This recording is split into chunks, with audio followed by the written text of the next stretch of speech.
Hai teman-teman, dukung terus Bumindo maju dengan like, komen dan subscribe. Jangan lupa share sebanyak-banyaknya. Dengan adanya jalan yang baik akan mempermudah akses untuk menjangkau pada suatu wilayah tertentu. Kemudahan akses ini akan meningkatkan aktivitas ekonomi serta mempermudah pelayanan publik di daerah atau wilayah tersebut. Infrastruktur jalan merupakan bagian terpenting dari pelayanan terhadap publik oleh pemerintah dan merupakan tanggung jawab pemerintah.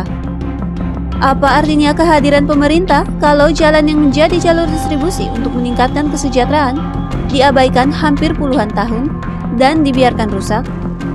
Bagaimana kita bicara indeks pembangunan manusia NTT?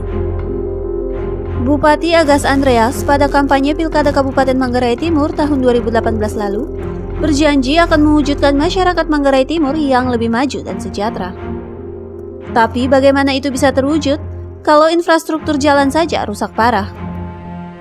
Sebenarnya persoalan jalan rusak di Manggarai Timur ini bukan hanya tanggung jawab pemerintah kabupaten, karena sebagian besar jalan yang rusak di sana itu jalan provinsi. Gubernur Victor Leskodat pernah berjanji akan menuntaskan permasalahan infrastruktur jalan provinsi di NTT, tapi sampai saat ini belum ada bukti konkret dari sang gubernur.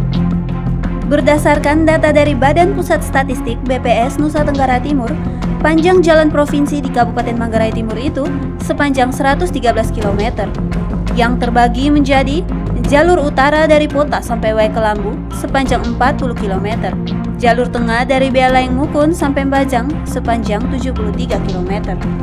Dari 113 km itu, 61,8 km-nya sudah diaspal, sedangkan yang belum diaspal 51,2 km.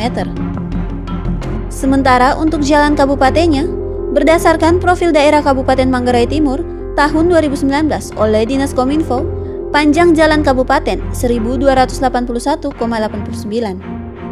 Dari total tersebut, jalan dalam kondisi baik 309,10 km, sedang 133,49 km, rusak ringan 19,90 km, dan rusak berat 818,80 km.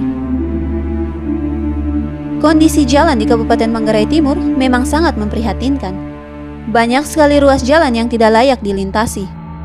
Bahkan di sepanjang jalan ditemukan lapisan-lapisan lumpur membentuk kubangan. Ditambah lagi material longsor kalau musim hujan tampak semakin mempersempit beberapa titik jalan. Kondisi jalan tak hanya memprihatinkan, tapi juga menyeramkan. Kabupaten Manggarai Timur sudah berusia 14 tahun, tapi sampai saat ini belum ada perubahan yang mencolok, khususnya infrastruktur jalan. Manggarai Timur dengan segala hasil buminya menjadi penopang dan sumber pendapatan asli daerah atau PAD Kabupaten Manggarai sebelum dimekarkan. Seharusnya bisa mengoptimalkan hasil bumi sebagai sumber PAD. Sayangnya, potensi-potensi tersebut tidak dikelola dengan baik.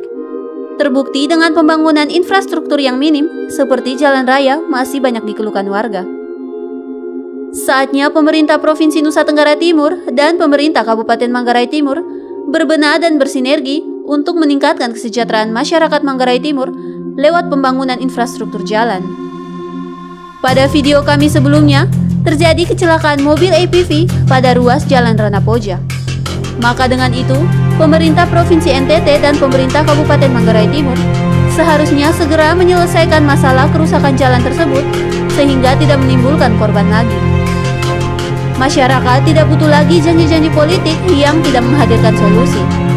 Yang dibutuhkan mereka adalah kerja nyata, dan mereka ingin pemerintah hadir untuk meningkatkan kesejahteraan mereka dan kesejahteraan generasi penerus mereka kelak. Tim Liputan Suara Indonesia melaporkan.